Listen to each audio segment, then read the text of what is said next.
ہے حقیقت جناب ملتا ہے، مان لو بے حساب ملتا ہے، مان لو بے حساب ملتا ہے حقیقت جناب ملتا ہے۔ دیکھ لو پیار سے گرما کو،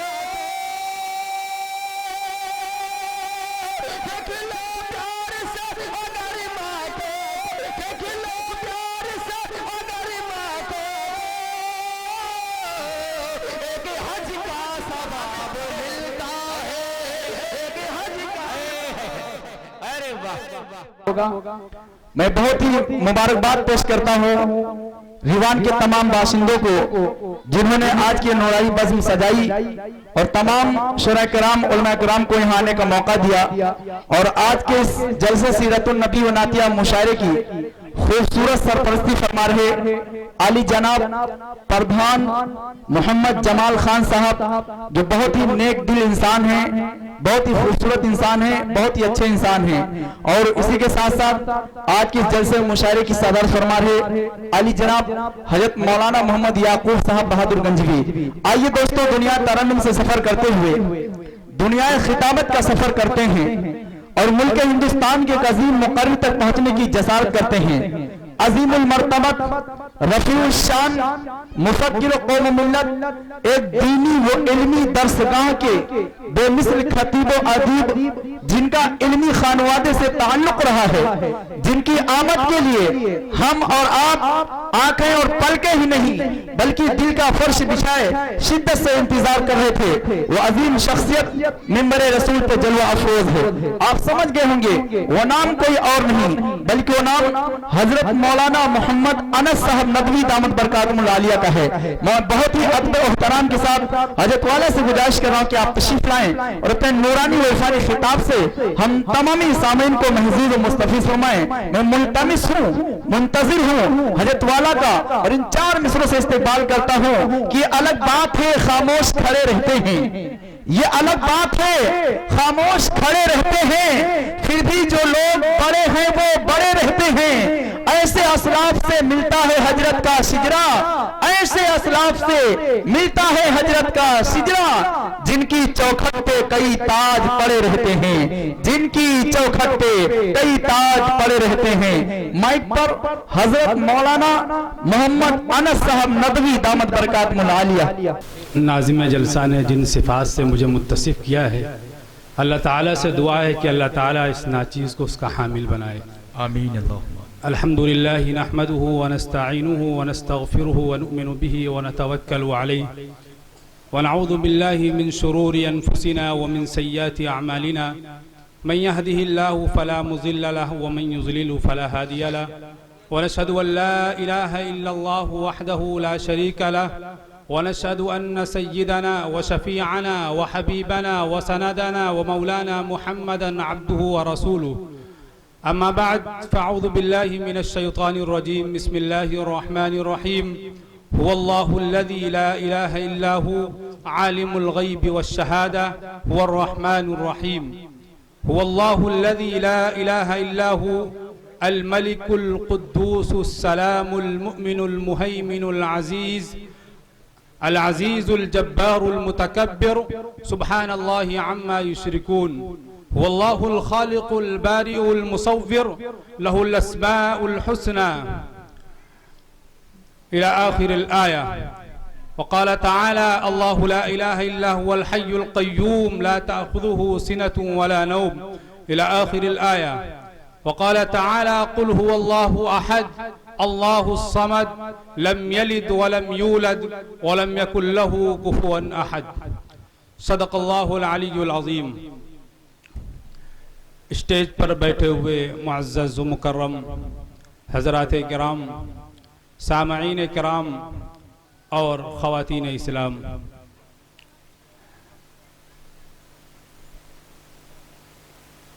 روان کے لوگ تو اکثر مختلف موضوعات پر میری گفتگو سنتے رہتے ہیں۔ آج بھی سوچ رہا تھا کہ کس موضوع پر گفتگو کی جائے، تو اس وقت ایسے علاقوں میں جہاں میرا جانا ہوتا ہے تو میری یہ آرزو ہوتی ہے کہ جن چیزوں کی وجہ سے ہمارے نوجوانوں میں اور ہمارے بزرگوں میں بگاڑ پیدا ہو رہا ہے اس پر تبصرہ کرنا چاہیے، اور وہ ہے اسلامی عقائد۔ اسی کے تعلق سے کچھ گفتگو کرنی ہے۔ عزیز ساتھیوں، حضرت آدم علیہ السلام سے لے کر آقا مدنی تاجدار مدینہ احمد مجتبی صلی اللہ علیہ وسلم تک کم و بیش 100 لاکھ انبیاء کرام اس دنیا میں تشریف لائے۔ ان سب کا مقصد، ان سب کا جو بنیادی مشن تھا وہ یہ تھا کہ اللہ رب العزت کی طرف لوگوں کو بلانا، یعنی لوگوں کو بندوں کی غلامی سے نکال کر اللہ تعالیٰ کی عبادت کی طرف لانا، یہ مقصد تھا۔ اور اسی مقصد کو قرآن کریم میں صراحت کے ساتھ ذکر کیا گیا ہے، وَمَا خَلَقْتُ الْجِنَّ وَالْإِنسَ إِلَّا لِيَعْبُدُونَ، کہ ہم نے انسان اور جنات کو محض صرف اور صرف اللہ کی عبادت کے لیے پیدا کیا ہے، اللہ کی بندگی کے لیے پیدا کیا ہے۔ یہ الگ بات ہے کہ اس دنیا میں رہتے ہیں اور دنیا میں مختلف چیزیں سامنے آتی ہیں، چونکہ دنیا دارالاسباب ہے تو تمام چیزوں کو کرتے ہوئے اللہ کی عبادت کرنا ہے، اللہ کی بندگی کرنا ہے۔ انبیاء کرام، جتنے بھی انبیاء کرام آئے وہ سب انسان تھے، وہ فرشتے نہیں تھے۔ اس کی وجہ اصل صرف اور صرف یہ ہے کہ اگر انبیاء کرام فرشتے ہوتے تو لوگوں کو یہ اعتراض ہوتا، یہ اشکال ہوتا کہ یہ لوگ وہ لوگ ہیں جو سبحان اللہ الحمدللہ کہتے ہیں، آسودہ ہو جاتے ہیں، سیراب ہو جاتے ہیں، ان کو نہ بیوی کی ضرورت ہے، نہ گھر کی ضرورت ہے، نہ اہل و عیال کی ضرورت ہے، یہ اگر عبادت نہیں کریں گے تو کون کرے گا عبادت؟ اس اشکال اور اعتراض کو لوگ کرتے، اسی وجہ سے اللہ رب العزت نے جتنے انبیاء کرام کو نازل فرمایا وہ انہی انسانوں میں سے انبیاء کرام کا انتخاب فرمایا ہے، تاکہ امت کو یہ پتا چلے، افراد کو یہ پتا چلے، قوم کو یہ پتا چلے کہ دیکھو یہ جو رسول ہیں، یہ جو نبی ہیں، یہ بھی کھاتے ہیں، یہ بھی پیتے ہیں، یہ بھی ان کو بھی بیوی کی ضرورت ہوتی ہے، ان کو بھی گھر بار کی ضرورت ہوتی ہے، ان کی بہت ساری ضروریات ہیں، لیکن ان ساری ضروریات کے باوجود بھی اللہ رب العزت کا حق ادا کرتے ہیں، عبادت کرتے ہیں اور اس کے احکام کی پیروی کرتے ہیں۔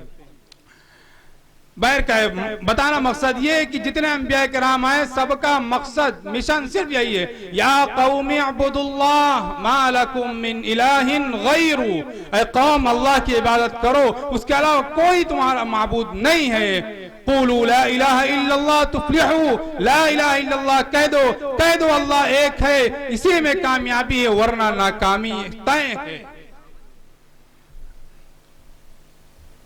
یہ وہ چیزیں ہیں جو عقائد میں آتی ہیں۔ اسلامی عقائد وہ عقائد ہیں جن کے بغیر کوئی شخص مسلمان نہیں ہو سکتا ہے، کوئی شخص مومن نہیں ہو سکتا ہے۔ ہم لوگ جب آپ پرائمری اسکول میں یا کسی مولوی صاحب کے پاس ابتدائی تعلیم حاصل کرنے گئے ہوں، آپ کو اگر یاد ہوگا تو آپ نے تعلیم الاسلام پڑھی ہوگی، وہاں ایک کلمہ پڑھا ہوگا، آمنت باللہ وملائکتہ وکتبہ ورسولہ والیوم الآخر۔ یہ پورا کلمہ ہے جس میں بتایا گیا کہ اللہ پر، اس کے رسولوں پر، اس کی کتابوں پر، آخرت کے دن پر اور تقدیر پر اور مرنے کے بعد دوبارہ زندہ ہونا ہے، اس پر ایمان لایا ہوں۔ یہ آپ نے پڑھا ہوگا۔ یہ تو وہ چیزیں ہیں جن کے بغیر کوئی مسلمان نہیں ہو سکتا، کوئی مومن نہیں ہو سکتا۔ اسلامی عقائد میں 3 باتیں جو بہت اہم ہیں جن کے بغیر تو کوئی مومن نہیں ہو سکتا، اور ان میں سے پہلی چیز توحید ہے، دوسری رسالت ہے اور تیسری آخرت ہے۔ اور انہی 3 چیزوں پر مجھے آج گفتگو کرنی ہے۔ توحید کیا ہے؟ کہ اللہ ایک ہے، جس کا تعارف اس نے قرآن کریم میں کچھ اس طرح کیا، قل هو اللہ احد، کہہ دیجئے کہ اللہ ایک ہے، اس کے علاوہ کوئی معبود نہیں، اس کے علاوہ کوئی نہیں ہے جس کی عبادت کی جا سکے۔ اللہ الصمد، ہم سب اس کے محتاج ہیں، وہ کسی کا محتاج نہیں. لم یلد ولم یولد، نہ اس کے والدین ہیں نہ اس کی اولادیں ہیں. ولم یکن لہ کفوا احد، اور اس کا کوئی شریک نہیں ہے. یہ وہ چیزیں ہیں کہ جس کے بارے میں اگر ذرا بھی ہمارے پیر ڈگمگا گئے، اگر ذرا بھی ہمارا شک ہوا تو ہم اسلام سے خارج ہو جائیں گے. فرمایا کہ اگر اللہ کو ایک مانتا ہے لیکن وہ شرک کرتا ہے اللہ کے ساتھ کسی کو شریک کرتا ہے تو وہ مومن نہیں ہے، مشرک ہے، وہ مومن کہلانے کے مستحق نہیں ہے. کفار مکہ، جزیرۃ العرب میں کفار مکہ حضور صلی اللہ علیہ وسلم کی بعثت سے پہلے اور آپ صلی اللہ علیہ وسلم کی مکی جو دور ہے اس میں کفار مکہ کا حال تو یہی تھا کہ وہ اللہ کو ایک مانتے تھے، وہ کہتے تھے کہ اللہ ایک ہے، لیکن اس کے ساتھ بہت سارے ایسے لوگوں کو مانتے تھے کہ یہ سفارشی ہیں اللہ کے، ہم ان کے ذریعے اللہ کو پہنچیں گے. فرمایا مشرک ہیں، یہ جنت کے مستحق نہیں ہو سکتے جب تک وہ توبہ نہ کر لیں. لہذا یہ بات یاد رکھنی چاہیے، ہم سب کو یاد رکھنی چاہیے کہ ہمارا اللہ ایک ہے، اور اس کے ساتھ شرک کرنے والا، اس کے ساتھ کسی کو شریک کرنے والا وہ مشرک ہے، مجرم ہے، اللہ کی نظر میں وہ مجرم ہے. یہ ہمارا یقین ہونا چاہیے.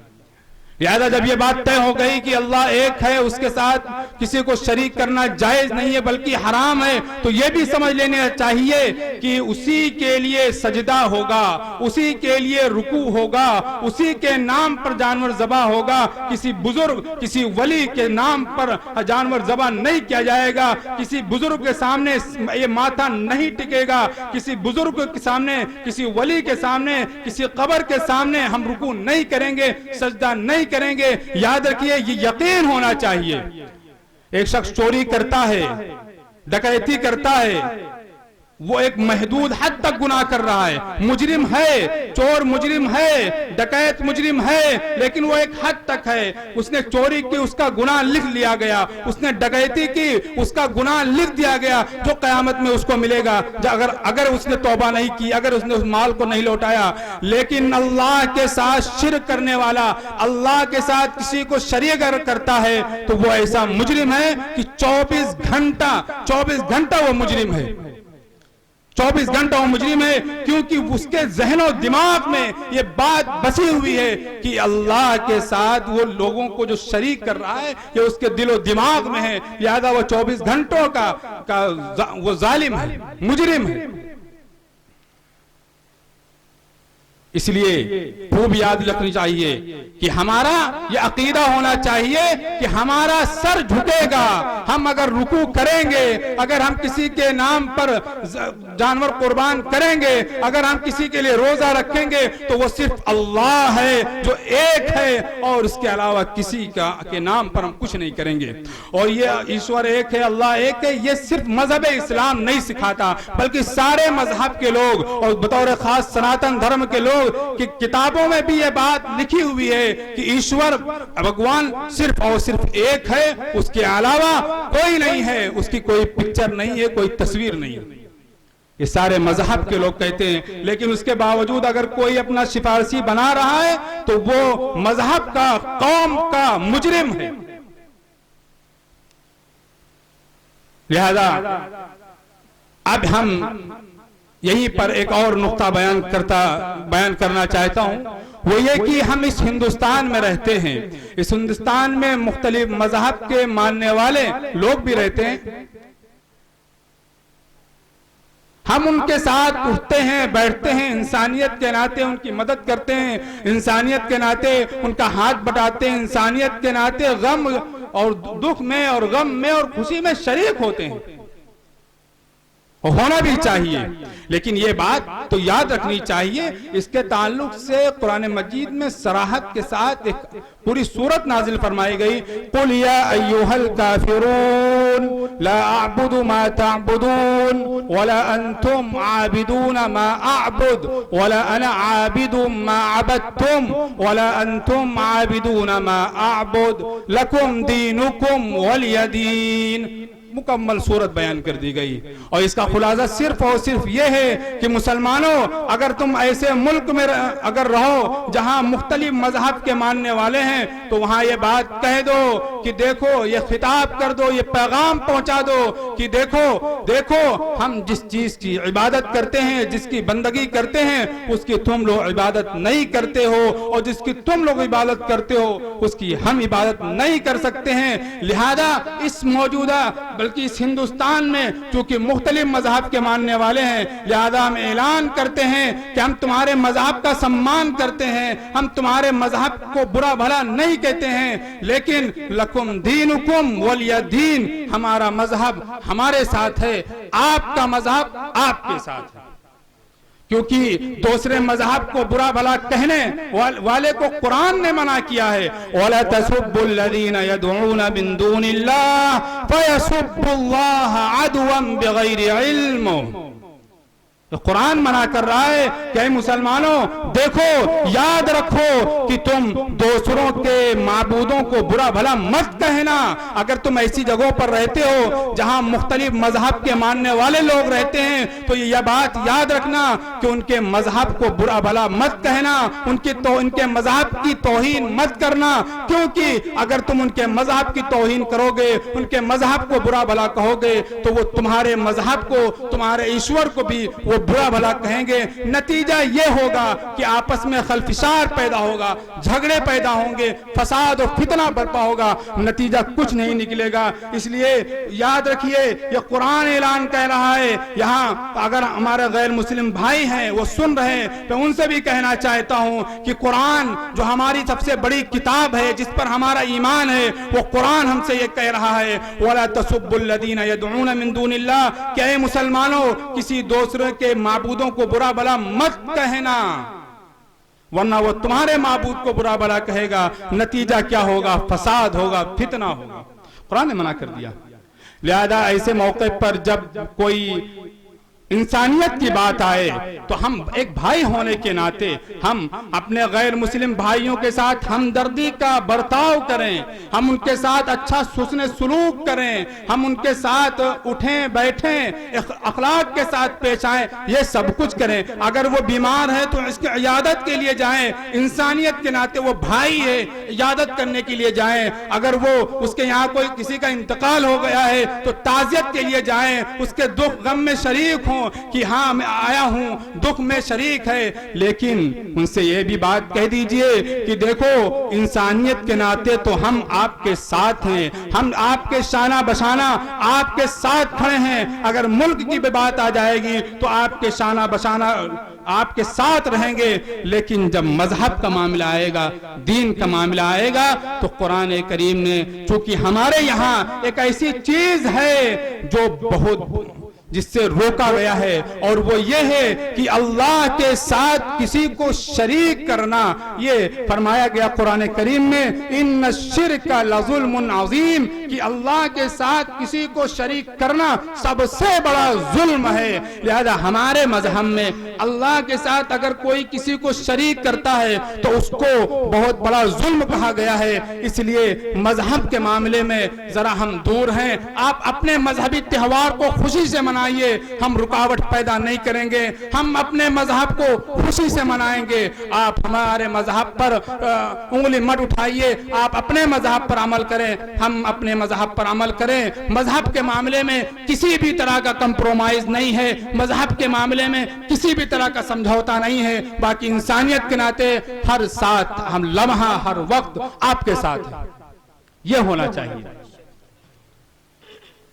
میں کہہ رہا تھا کہ توحید، اور توحید کا مطلب اللہ کو ایک جاننا، اس کے لیے نماز پڑھنا، اس کے لیے روزہ رکھنا، اس کے لیے قربانی کرنا۔ لیکن معبود یعنی جو لائق عبادت ہے، فرمایا گیا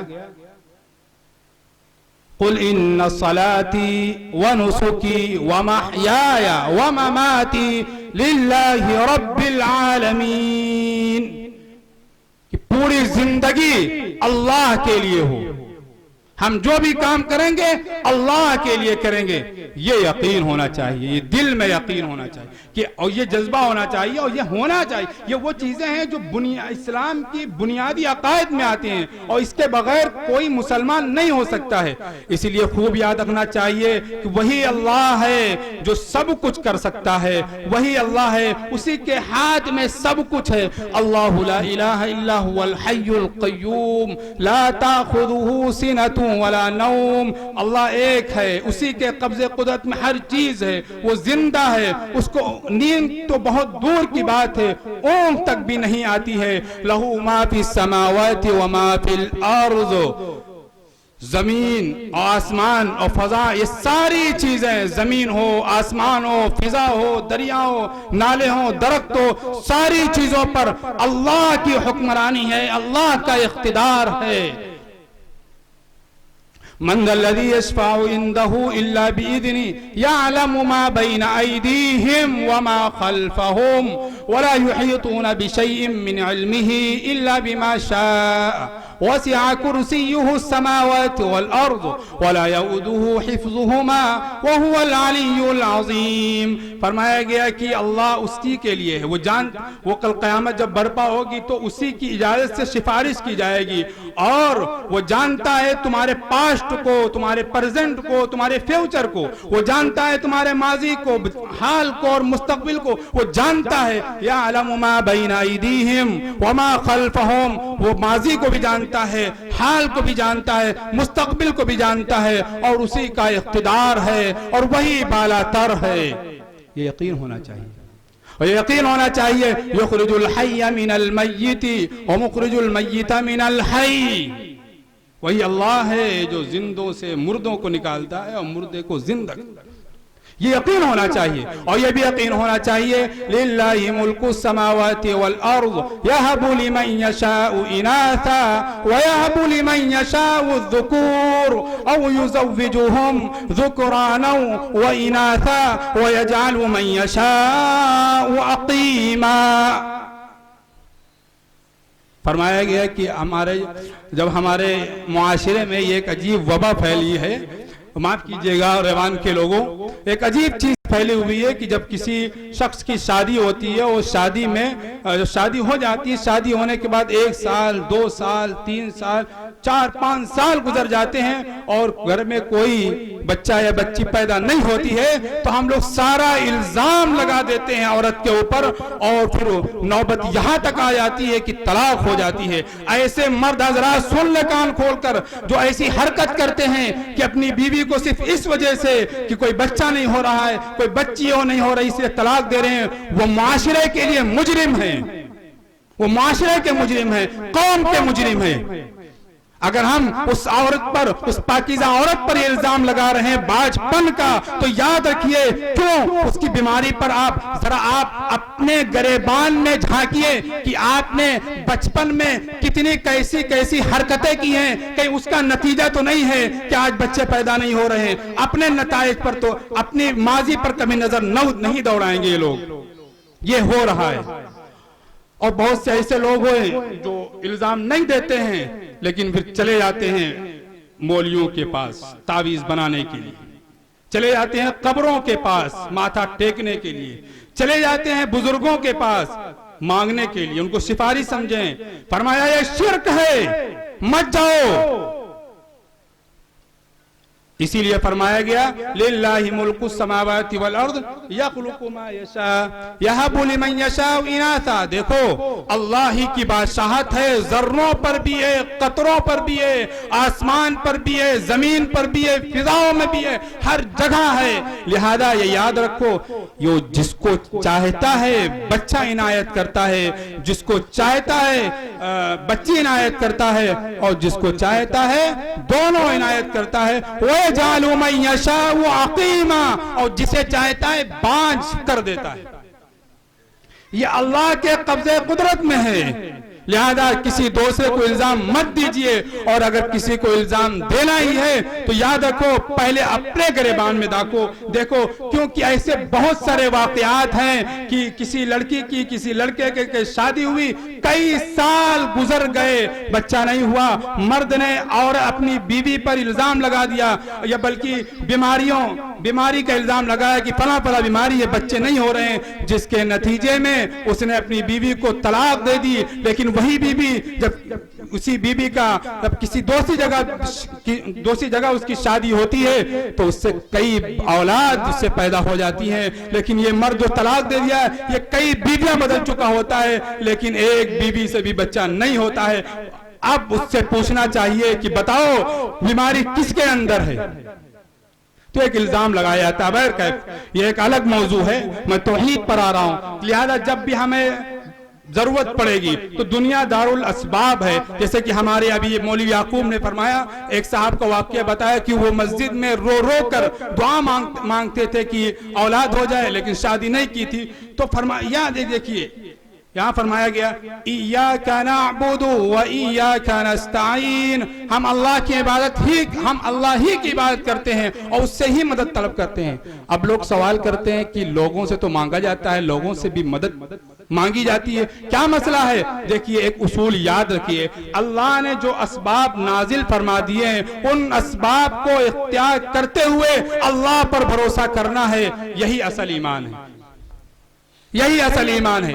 مثال کے طور پر کوئی شخص گھر میں بیٹھا ہوا ہے، نماز پڑھ رہا ہے، کہہ رہا ہے کہ ہم کام کرنے نہیں جائیں گے، گھر میں ہیں، ہمیں اللہ پر یقین ہے وہ کھانا نازل فرمائے گا، تو یہ وہ توکل نہیں ہے بلکہ وہ توکل کی توہین کر رہا ہے۔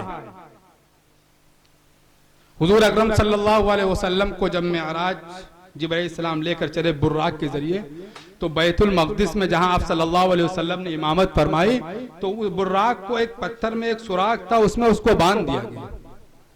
یہ ایک تعلیم تھی کہ دیکھو پہلے اپنا انتظام کر لو پھر اللہ پر بھروسہ کرو۔ ایک صحابی رسول آقا مدینی صلی اللہ علیہ وسلم کے پاس آئے، آپ صلی اللہ علیہ وسلم نے پوچھا کیسے آئے، یعنی کس چیز سے آئے؟ فرمایا گھوڑے سے آیا ہوں۔ کہا گھوڑا کہاں ہے؟ کہا باہر چھوڑ دیا ہے، اللہ کے بھروسے پر چھوڑ دیا ہے۔ اللہ کے رسول صلی اللہ علیہ وسلم فرمایا کہ دیکھو پہلے گھوڑے کو باندھ دو پھر اللہ پر بھروسہ کرو۔ گھر میں سونے سے پہلے ہم دروازہ بند کر دیں، تالا لگا دیں، پھر اللہ پر بھروسہ کریں کہ انشاءاللہ کوئی چوری نہیں ہوگی۔ تو میں بتا رہا تھا کہ اسباب ہیں، اگر آپ کے بچے نہیں ہو رہے ہیں تو اس کے اللہ نے اسباب جو متعین کیا ہے کہ پہلے شادی کی جائے اور شادی کے نتیجے میں بچے پیدا ہوں گے، لیکن اگر کسی وجہ سے نہیں ہو رہے ہیں آپ اس کے آگے کوئی سبب نہیں ہے بلکہ ڈائریکٹ آپ اللہ سے مانگیے۔ وَأَنَّ سَعْيَهُ سَوْفَ يُرَى ثُمَّ يُجْزَاهُ الْجَزَاءَ الْأَوْفَى۔ دنیا دارالاسباب ہے، یہاں جو بھی کرو گے اس کے نتائج پاؤ گے، نہیں کرو گے نہیں نتیجہ نکلے گا۔ بات بہت لمبی ہو گئی، بات یہ کہہ رہا تھا کہ ہمیں یہ یقین ہونا چاہیے کہ اللہ ایک ہے، اسی کے سامنے ہم سجدہ ریز ہوں گے، اسی کے سامنے رکیں گے اور کچھ نہیں ہے۔ یہ توحید ہے، اس پر یقین ہونا چاہیے، ایمان ہونا چاہیے۔ دوسری چیز ہے رسالت۔ رسالت کا مطلب یہ ہے کہ جتنے انبیاء کرام اس دنیا میں تشریف لائے، کہا جاتا ہے 1.25 لاکھ انبیاء کرام، کم و بیش 1.25 لاکھ انبیاء کرام تشریف لائے، یعنی 1,25,000۔ یہ بات ذہن نشی کر لے کہ ہو سکتا ہے 1,26,000 آئے ہوں اور یہ بھی ہو سکتا ہے 1,24,000 آئے ہوں۔ اگر ہم 1,25,000 کہیں گے کہ اتنے انبیاء کرام آئے اور اگر 26 ہو گئے تو گویا کہ ایک نبی پر ہمارا ایمان ختم ہو گیا، اور اگر 24 ہو گئے تو گویا کہ مزید ایک نبی کا بڑھاوا ہم دے رہے ہیں۔ اسی لیے علماء کرام نے یہ بات لکھی ہے کہ یہاں پر یہ بات کہی جائے کہ کم و بیش 100 لاکھ انبیاء کرام دنیا میں تشریف لائے۔ لہذا آدم علیہ السلام سے لے کر حضور اکرم صلی اللہ علیہ وسلم تک جتنے نبی آئے، جتنے انبیاء آئے، جتنے رسول آئے، سب برحق تھے۔ جو وہ تعلیمات دے کر گئے وہ برحق، لیکن جتنے انبیاء کرام دنیا میں تشریف لائے، آدم علیہ السلام سے لے کر عیسیٰ علیہ السلام تک، ان کی تعلیمات برحق، وہ سچے، لیکن وہ جو شریعت لے کر آئے، وہ شریعت اس امت پر نہیں چلے گی، وہ شریعت برحق ہے، وہ شریعت میں ذرہ برابر شک و شبہ کرنے کی گنجائش نہیں ہے، لیکن وہ جو قانون لے کر آئے وہ انہی نبیوں تک وہ قانون تھا، وہ نبی گئے، دوسرے نبی آئے، وہ دوسرا قانون چلتا رہا۔ آقا مدنی صلی اللہ علیہ وسلم کی بعثت کے بعد جو شریعت، جو قانون امت مسلمہ کو اب دیا گیا ہے وہی چلے گا، وہی ہے، حتیٰ کہ اخیر زمانے میں حضرت عیسیٰ علیہ السلام اس دنیا میں تشریف لائیں گے، جو نبی ہیں، لیکن وہ بھی محمد صلی اللہ علیہ وسلم جو قانون ہمیں دے کر گئے ہیں اسی کے مطابق وہ بھی چلیں گے، اسی کے مطابق وہ چلیں گے۔ فَلَا وَرَبِّكَ لَا يُؤْمِنُونَ حَتَّى يُحَكِّمُوكَ فِي مَا شَجَرَ بَيْنَهُمْ ثُمَّ لَا يَجِدُوا فِي أَنفُسِهِمْ حَرَجًا مِمَّا قَضَيْتَ وَيُسَلِّمُوا تَسْلِيمًا۔ حضور صلی اللہ علیہ وسلم جو احکام دے کر گئے ہیں، جو اسلام کی تعلیمات، اسی کے مطابق ہمیں زندگی گزارنی ہے۔ اگر نہیں معلوم ہے تو معلوم کرنا ہے، علماء کرام سے معلوم کرنا ہے، اور اگر کوئی علماء کرام سے معلوم نہیں کرتا، فرمایا فَلَا وَرَبِّكَ لَا يُؤْمِنُونَ، خدا کی قسم وہ مومن نہیں ہو سکتا ہے کہ جس کے سامنے اگر کوئی مسئلہ پیش آئے اور وہ حضور اکرم صلی اللہ علیہ وسلم کو حاکم نہ بنائے۔ لہذا پتہ یہ چلا کہ ہمارے اگر شریعت کا کوئی مسئلہ آتا ہے اور وہ شریعت کے مطابق اپنا فیصلہ نہیں کرتا ہے بلکہ وہ کہیں اور جا کر اپنی منمانی میں فیصلہ کرواتا ہے، فرمایا کہ وہ مومن نہیں ہے، وہ منافق ہے، وہ مومن نہیں ہے، وہ مشرک ہے۔ لہذا شریعت کا جب بھی کوئی معاملہ پیش آئے گا تو ہماری یہ ایمان ہے کہ وہ جو قرآن اور جو حدیث جو بات کہیں گی اسی کے مطابق ہمارا عمل ہوگا۔ اگر ہمارے گھروں میں میاں بیوی میں کوئی جھگڑا پیدا ہو رہا ہے، معاشرے میں کوئی بگاڑ پیدا ہو رہا ہے، اگر ہمارے بھائیوں میں بٹوارے کی وجہ سے کچھ انبن ہو گئی ہے تو یہ یقین ہو، بلکہ جب بھی ایسی کوئی بات پیش آئے تو ہمارا رخ علماء کرام کی طرف ہونا چاہیے اور دل میں یقین ہونا چاہیے کہ وہاں جائیں گے تو قرآن و حدیث کے مطابق فیصلہ ہوگا۔ اگر وہاں نہیں گئے اور اپنی منمانی جگہ پر چلے گئے تو یاد رکھیے پھر وہ مومن نہیں رہے گا۔ اس لیے ہمیشہ یہ بات یاد رکھیے، لکھ لیجئے، جب بھی شریعت کا کوئی معاملہ پیش آئے تو علماء کرام سے، اس وقت آپ صلی اللہ علیہ وسلم ہیں نہیں لیکن ان کی تعلیمات موجود ہیں، اسی کے مطابق فیصلہ ہوگا۔ جو اس کے مطابق فیصلہ کرائے گا وہی سچا پکا مومن ہے، جو اس کے مطابق فیصلہ نہیں کرائے گا وہ مومن نہیں ہے، یہ قرآن کریم کہہ رہا ہے۔ لہذا یہ بات ہے۔ دوسری چیز یہ ہے، یہ بھی یقین ہونا چاہیے کہ حضور اکرم صلی اللہ علیہ وسلم کے بعد اب کوئی نبی نہیں آنے والا ہے، اور جو بھی کوئی اپنے نبی ہونے کا اب دعویٰ کرے گا تو وہ سمجھ جائیے پوری دنیا میں اس سے بڑا مکار اور جھوٹا اور فریبی نہیں ہو سکتا ہے۔ آج اس ملک میں رہتے ہیں لیکن بعض جگہوں پر اور ہمارے پڑوسی ممالک میں اس طرح کی چیزیں ابھر رہی ہیں، اپنے آپ کو نبی بتا رہے ہیں، فرمایا کہ وہ جھوٹا ہے اور مکار ہے۔ ایک صاحب پیدا ہوئے، بزرگوں کے عجیب اور غریب عجیب باتیں ہوتی ہیں کہ لوگ فوراً سن کر فوراً طبیعت خوش ہو جاتی ہے۔ احمد رضا قادیانی، عطا اللہ شاہ بخاری رحمت اللہ علیہ اس وقت حیات تھے، فرمایا کہ بتاؤ کس نے نبی بنایا؟ تم نبی ہو؟ کیا ثبوت ہے؟ فرمایا قرآن کریم میں بات کہی گئی ہے من بعد اسمہ احمد، کہ میرے بعد ایک نبی ہوگا جس کا نام احمد ہوگا، لہذا میرا احمد نام ہے، اور لوگوں نے قادیانی اور رضا وغیرہ لگا دیا ہے، کچھ نہیں ہے، بس میرا نام احمد ہے، گویا کہ قرآن کے مطابق نبی ہوا۔ عطا اللہ صاحب بخاری نے اسی کی زبان میں اسی کا جواب دیتے ہوئے فرمایا کہ دیکھو میرا نام عطا اللہ، اصل میں میرا نام اللہ ہے، عطا کسی نے لگا دیا ہے، لہذا میں اللہ ہوا، میں نے تجھے نبی نہیں بنایا ہے۔ تو بزرگوں کی بھی عجیب غریب ان کے واقعات ملتے ہیں کہ بوراً دندان شکن ان کا جواب دینا۔ ایک مرتبہ ایک صاحب آئے عطا اللہ بخاری صاحب کا ایک واقعہ اور یاد آ گیا. تو غالباً عطا اللہ صاحب بخاری تھے یا کوئی اور ہوگا. تو ٹرین پر سفر کر رہے تھے تو ایک صاحب بیٹھے ہوئے تھے. کہا آپ کا کیا نام ہے؟ کہا میرا نام قلب علی ہے. کیا نام ہے؟ قلب علی. قلب علی کا مطلب ہوتا ہے کہ علی رضی اللہ عنہ کا کتا. فرمایا یہ نام کیوں رکھا؟ کہا وہ نام اس لیے رکھا کہ علی کا کتا کل قیامت کے دن ہو سکتا ہے علی کا کتا علی رضی اللہ عنہ کتا ہے، ہو سکتا ہے اس وجہ سے میری سفارش ہو جائے. شیعہ تھا اس لیے میں نے قلب علی رکھا یعنی علی کا کتا.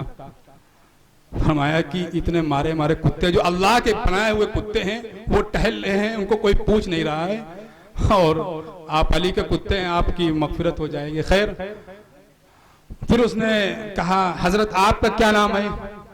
عطا اللہ شاہ بخاری نے کہا میرا نام خنزیر اللہ ہے. کیا کہا؟ خنزیر کے معنی سور کیا آتے ہیں، مطلب اللہ کا خنزیر. کہا یہ کیسا نام ہے؟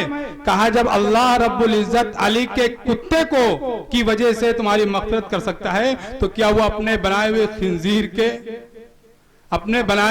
خنزیر کی مغفرت نہیں کر سکتا؟ وہ ہکا بکا رہے گا، فوراً بھاگ کھڑا ہوا. تو عجیب عجیب واقعات ہوتے. یہ واقعہ یاد آیا میں نے بتا دیا. تو مقصد صرف اور صرف بتانے کا یہ ہے کہ حضور اکرم صلی اللہ علیہ وسلم کے بعد اب کوئی نبی نہیں آنے والا ہے. فتنے اٹھ رہے ہیں اور یہاں تو نہیں لیکن بہت تیزی سے اٹھ رہے ہیں اور نبی ہونے کا دعویٰ کیا جا رہا ہے. جب بھی ایسا آپ کے سامنے ایسی کوئی چیز سامنے آئے تو سمجھ لیجئے دنیا کا وہ سب سے بڑا کذاب جھوٹا اور مکار ہے، اس سے بڑا کوئی جھوٹا ہو ہی نہیں سکتا. یقین ہونا چاہیے. یہ تو رسالت ہے جو میں نے مختصراً بیان کیا. تیسری چیز ہے آخرت. آخرت کیا ہے؟ دیکھیے ہم اس دنیا میں آئے ہیں، یہ دنیا دار الامتحان ہے. ایک بچہ ہوتا ہے پورا سال محنت کرتا ہے اور پورا سال امتحان کے بعد پورا سال محنت کرنے کے بعد وہ امتحان ہال میں جاتا ہے اور وہ پیپر دیتا ہے. پھر اس کے بعد اس کے نتائج آتے ہیں. تو جہاں وہ جس جگہ وہ امتحان دیتا ہے اس کو دار الامتحان کہا جاتا ہے. لہذا ہم اس دنیا میں ہیں تو دنیا کو کیا کہا گیا؟ دار الامتحان ہے. یعنی یہاں جو بھی عمل کریں گے وہ دیکھا جا رہا ہے. اللہ رب العزت کے وہاں ویڈیو چل رہی ہے. ہم جو بھی حرکت کر رہے ہیں اجتماعی طور پر، انفرادی طور پر، جلوت میں، خلوت میں جو بھی حرکت کر رہے ہیں اللہ رب العزت کے وہاں ساری چیزیں چل رہی ہیں. بہت پہلے جب یہ چیز نہیں تھی سوشل میڈیا وغیرہ کیمرے وغیرہ تو لوگوں کو سمجھنے میں دشواری تھی کہ ہماری ایک ایک حرکت اوپر کیسے پہنچ رہی ہے، کیسے چل رہی ہے. بڑی حیرت ہو سکتی تھی، لوگ سمجھ نہیں پاتے ہوں گے. لیکن آج کے دور میں یہ چیز سمجھنا بہت آسان ہو گیا ہے کہ ہماری ہر حرکت اللہ رب العزت کے وہاں ریکارڈ ہو رہی ہے. لہذا ہم یہاں سے جائیں گے تو وہاں اس کا حساب دینا پڑے گا. یہ یقین ہونا چاہیے کہ اللہ رب العزت نے ہمیں یا دنیا میں یہاں بھیجا ہے اور دوبارہ وہ پہلے موت دے گا پھر دوبارہ اٹھائے گا اور حساب و کتاب ہوگا. حشر کا میدان قائم ہوگا، حساب و کتاب ہوگا، پھر اس کے بعد اسی کے مطابق جنت اور دوزخ کا فیصلہ کیا جائے گا. اس لیے اب چونکہ یہ چیز معلوم ہو گئی لیکن بہت سے لوگ اشکال کرتے ہیں کہ یخرج الحی کہ اللہ کیسے مردوں کو زندہ کرے گا. تو اللہ رب العزت نے مثال دے کر اللہ رب العزت نے مثال دی ہے. اس کی مثال یہاں سنیے اپنی زبان میں کہ جس طرح مرغی سے انڈا جو بے جان ہوتا ہے اس کو وہ نکلتا ہے، ہم دیکھتے ہیں اپنی آنکھوں سے، اور پھر یہ بھی دیکھتے ہیں وہ بے جان انڈا اس سے چوزا نکل آتا ہے. تو جو اللہ اس پر قادر ہے اور جو اللہ اس پر قادر ہے کہ ہم کچھ نہیں تھے اور ہمیں پیدا کر دیا، وہ اللہ اس پر بھی قادر ہے کہ ہمیں مرنے کے بعد ہمیں وہ دوبارہ زندہ کرے گا. وہ اس پر بھی قادر ہے. یہ یقین ہونا چاہیے ہمارا. لہذا یہ یقین ہونا چاہیے. اب وہاں ایک ایک چیز کا حساب ہوگا. ہمیں یہ دعا کرنی چاہیے کہ اے اللہ کل قیامت کے دن جب حساب و کتاب ہوگا تو ہمارا حساب و کتاب آسان فرما دیجئے, ورنہ اگر اللہ رب العزت حساب لینے پر آ گیا تو کوئی بچ نہیں پائے گا. حضرت ابوبکر صدیق رضی اللہ تعالیٰ عنہ جیسے, جن کو سارے انسانوں میں, سارے انبیاء کے بعد سارے انسانوں میں افضل اشرف بتایا گیا, اور جن کو لیے خوشخبری دی گئی کہ آپ جنت کی خوشخبری دی گئی, وہ بھی بہت ڈرتے تھے کہ اللہ کے بارگاہ میں جب حساب و کتاب شروع ہوگا تو کیا حاصل ہوگا, وہ بھی اس سے بہت ڈرتے تھے. اس لیے اس ڈر کے لیے اس دنیا میں ہمیں وہ کام کرنے ہیں کہ ہمارا حساب و کتاب ہو اور ہم اچھا ہو, اور ہم وہاں جو اعمال ملے, وہ جو ہمارا نتیجہ ملے وہ دائنے ہاتھ میں ملے. بس یہی 3 چیزیں آپ کے سامنے بیان کر دی تھی. نمبر 1 توحید, نمبر 2 رسالت, نمبر 3 آخرت. ان کے بغیر کوئی مسلمان اور کوئی مومن نہیں ہو سکتا ہے. ان کو سمجھنے کی ضرورت ہے اور اس کو بار بار لوگوں سے پوچھنے کی ضرورت ہے, تاکہ آپ کے لیے چیز ازبر رہے اور آپ کے عقائد میں کوئی کمی نہ آئے. اور اللہ تعالیٰ سے دعا ہے کہ اللہ تعالیٰ ہمیں اسلامی عقائد میں مزید پختگی پیدا فرمائے ہمارے اندر. بہت بہت شکریہ رحمان والوں کے لیے کہ انہوں نے ایک عظیم جلسہ کیا, یہاں کچھ لوگ آئے اور شعراء کرام بھی تشریف لائے, جو آپ ابھی ان کے اشعار سماعت فرمائیں گے. آخری بات یہاں عرض کرنی ہے, کیونکہ ہمارے پردھان صاحب بھی بیٹھے ہوئے ہیں, یہاں گاؤں کے ذمہ داران لوگ بیٹھے ہوئے ہیں, کہ دیکھیے بہت ہی مختصراً عرض کرنا ہے کہ اس وقت ایک یلغار ہے کہ جو مسلمانوں کے اندر جو خدا پر مر مٹنے کی جو قوت ہوتی ہے, جو طاقت ہے, اسے کیسے ختم کیا جائے.